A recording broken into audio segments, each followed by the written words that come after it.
अस्सलामुअलैकुम वरहमतुल्लाह।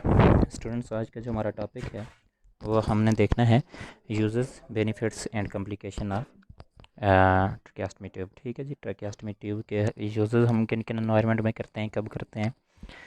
उसके अलावा हम देखेंगे कि इसकी कॉम्प्लिकेशंस क्या हो सकती हैं, क्या प्रॉब्लम इससे हो सकती हैं, और लास्ट बट नॉट लीस्ट इसकी हम जो है बेनिफिट्स को भी देखें। ठीक है।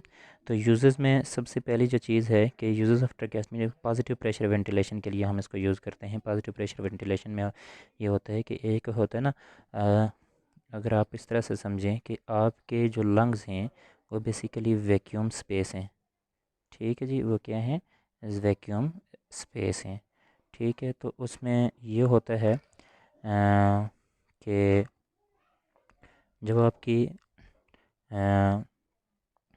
इंस्पायरेशन होती है तो आपके लंग्स के ऊपर से प्रेशर हट जाता है। ठीक है, टोटली जो है वो चेस्ट कैविटी खुल जाती है, डायफ्राम नीचे मूव कर जाता है, मसल एब्डोमिनल मसल नीचे मूव करते हैं, chest cavity upward and forward move करती है, जिसकी वजह से लंग्स यूँ खुलते हैं तो इनके अंदर डेड स्पेस बन जाती है। ठीक है, जिसकी वजह से जो है वो बाहर प्रेशर ज़्यादा होने की वजह से वॉल्यूम अंदर को रश करता है, क्योंकि अंदर टोटली नेगेटिव प्रेशर होता है, माइनस प्रेशर होता है। ठीक है, तो इस तरह से जो है वो बाहर से वॉल्यूम अंदर रश करता है। बाहर से एयर को फोर्स लगाने की ज़रूरत नहीं पड़ती, खुद से ही अपने इन्वायरमेंट के फोर्स पे वो चला जाता है। ठीक है, इसलिए इसको हम कहते हैं जी नॉर्मल स्पॉन्टेनियस प्रेशर। लेकिन जब लंग्स जो हैं वो आपके मसल पैरालाइज हों, मसल जो है वो जैसे एनेस्थीसिया के अंदर आपके मसल टोटली वर्क करना छोड़ देते हैं, तो वो डायाफ्राम के ऊपर से हटते नहीं हैं, जिसकी वजह से वो प्रेशर बिल्ट अप ही रखते हैं वहाँ पे। ठीक है, तो उसकी वजह से बाहर से हम जो है वो पॉजिटिव प्रेशर देते हैं एयर को, जो है ना एक मतलब पंप करते हैं। जैसे आप वेंटिलेटर के अंदर एक बेली देखते हैं, तो यह एनेस्थीसिया मशीन की जो मैंने आपको पढ़ाया हुआ है, इसका रेस्पिरेटरी सिस्टम के अंदर एक बेली होती है, वो नीचे की तरफ मूव करती है, तो प्रेशर को पॉजिटिवली जो है वो पुश करती है पेशेंट के अंदर जाने के लिए। इस तरह से पॉजिटिव प्रेशर वेंटिलेशन के लिए यूज़ करते हैं। दूसरी चीज़ ये है कि अपर एयर ऑब्स्ट्रक्शन होती है। ठीक है, अगर पेशेंट जो है वो क्या है कि उसका अपर एयरवे क्रश हुआ है। ठीक है जी, अपर एयरवे क्रश है, टूटा हुआ है। अब या ये है कि अपर एयर टोटली ब्लॉक है, जो ऑब्स्ट्रक्शन रिमूव नहीं हो सकती, तो ऐसी सूरत में हम ट्रैकेस्टमी करते हैं।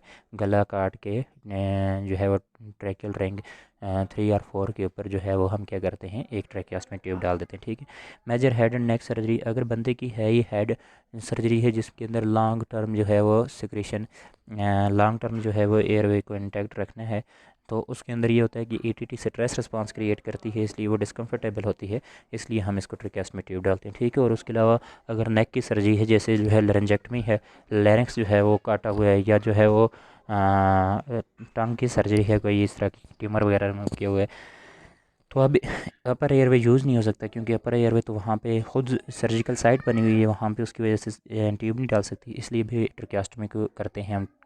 जो है वो थ्रोट को काट के या जो ट्रैकिया को काट के वहाँ पे ट्यूब डालते हैं। ठीक है, control for the bronchial secretion, ये ब्रोंकियल सिक्रेशन भी इससे कंट्रोल होती है, सक्शन हो सकती है उसकी। और with the ventilation through the ventilator, ventilator के ऊपर जब पेशेंट होता है आईसीयू के अंदर, तो फिर ये ज़्यादा कंफर्टेबल होता है, हम इसको यूज़ करते हैं। ठीक है, बेनिफिट्स क्या है, पेशेंट कंफर्ट होता है इसके अंदर एज़ कम्पेयर टू ईटीटी। ठीक, एंडोट्रैकियल ट्यूब की निस्बत जो है वो ये ज़्यादा कंफर्टेबल है। ठीक है, और head less need for the sedation, यहाँ पे इसके अंदर आपको कोई जो है एनाल्जेसिक एजेंट तो देने पड़ते हैं। ठीक है, एनाल्जेसिक एजेंट आपको देने पड़ते हैं पेन को कंट्रोल करने के लिए, लेकिन ये है कि आपको कोई पेशेंट को सिडेशन नहीं देनी पड़ती। जबकि जब ईटीटी पड़ी हुई है तो पेशेंट को आपको सिडेट रखना पड़ेगा, क्योंकि वहाँ पे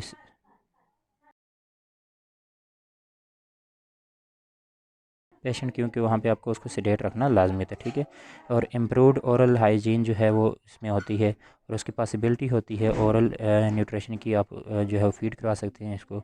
और क्योंकि जो जीआईटी ट्रैक है इसके अंदर वो ओके रहता है। ठीक है जी, तो ब्रोंकियल सेक्शनिंग आप कर सकते हैं। रिड्यूस्ड होता है डेड स्पेस इसके अंदर, रिड्यूस्ड एयरवे रेजिस्टेंस होती है, स्ट्रेस रिस्पांस जो होता है वो नहीं आता। ठीक है, स्ट्रेस रिस्पांस इसके अंदर नहीं आता। ठीक है, और रिड्यूस रिस्क होता है ग्लॉटिक रेजिस्टेंस से, जो है वो पेशेंट गैग रिस्पांस नहीं देता, ट्यूब को निकालने की कोशिश नहीं करता, क्योंकि ये कंफर्टेबली होती है पेन की वजह, पेन कंट्रोल होने की वजह से। ठीक है, और अब कुछ डिज़ाइन ऐसे होते हैं जिसके अंदर पेशेंट स्पीक कर सकता है, बोल सकता है, बात वगैरह कर सकता है, तो उसके इसकी वजह से ये मज़ीद भी ईजी है, ठीक है।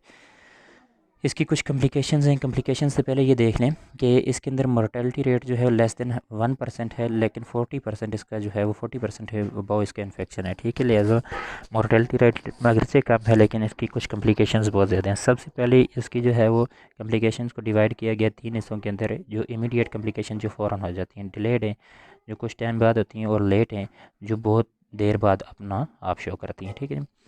हेमाटोमा उसी टाइम पे क्योंकि ये सर्जिकल इंसिजन के बाद आप यहाँ पे डालते हैं टिप, तो हेमरेज हो सकता है, ब्लीडिंग वगैरह हो सकती है, ठीक है जी। उसके बाद ट्यूब मिसप्लेस्ड हो सकती है, ट्यूब आगे की तरफ जा सकती है, ब्रोंकाई के अंदर बाहर निकल सकती है, ट्यूब एकल्जन वगैरह जो होती है, और उसके बाद जो है निमोथोरेक्स हो सकती है, प्रोल कैविटी के अंदर जो है वो एयर जमा हो सकती है, ठीक है। ब्लॉकेज हो सकती है, इसकी ट्यूब की सिक्रेशन वगैरह एक्यूमुलेट होकर ब्लॉकेज हो सकती है, ब्लड वगैरह निकल सकता है, उसकी वजह से भी ब्लॉकेज हो सकती है। इन्फेक्शन बहुत इंपॉर्टेंट है, वो हो सकता है अल्सरेशन ऑफ द ट्रैकिया, और अल्सरेशन ऑफ जो है वो मिकोजा, मिकोजल वाल और ट्रैकिया की अल्सरेशन हो सकती है, ठीक है। कुछ लेट जो है वो क्या होती है कि डिफ़िकल्ट एक्सटुबेशन, ये क्योंकि क्लाटिंग वगैरह हो जाती है ना, फंस जाते हैं ट्रैकिया के अंदर, वो सिक्रेशंस वगैरह एक्यूमुलेट होकर या ब्लड वगैरह क्लाट होकर तो उसको मजबूत कर देता है, जिसकी वजह से ट्यूब को निकालना जो है मुश्किल हुआ होता है। वैसे जिस तरह से आपने देखते हैं कि बाज़ दफ़ा आप बैंडेज या पट्टी वगैरह जहाँ पे की हुई तो उसको निकालते हुए जो है वो पेशेंट को पेन होता है। इसी तरह एक्सटुबेट करते हुए ट्रैकेस्टमी ट्यूब निकालते हुए प्रॉब्लम होता है। Sinus at the tracheal tube side, वहाँ पे फ्लूइड एक्युमुलेशन वगैरह इस तरह की चीज़ें होती हैं।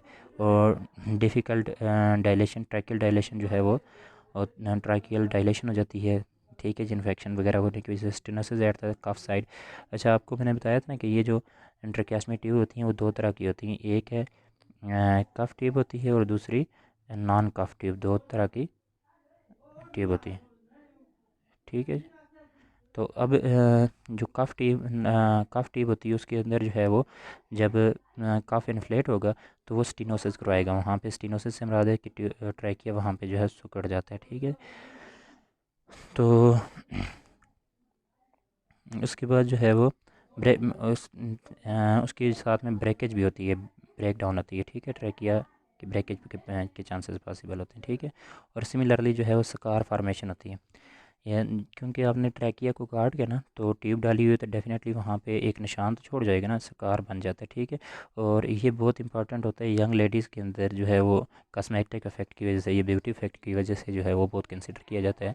ट्रैकियास्मी यंग लेडीज़ के अंदर, या जो मतलब चाइल्डहुड एज में होती है वहाँ पे प्रेफर नहीं की जाती, ओल्ड एज के लिए प्रेफर की जाती है, क्योंकि स्कार में फॉर्मेशन जो है वो कॉस्मेटिक सर्जरी के लिए से, यानी कि ब्यूटी इफेक्ट के लिए जो है वो इम्पॉर्टेंट इसको कंसिडर किया जाता है, क्योंकि स्कार बुरा लगता है, ठीक है।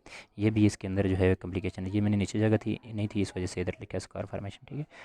ठीक है जी बच्चों, बेस्ट ऑफ लक। ये लेक्चर आप कंप्लीट करें और उसके बाद कल हम जो है वो आगे इसकी टाइप्स पढ़ेंगे, ठीक है जी।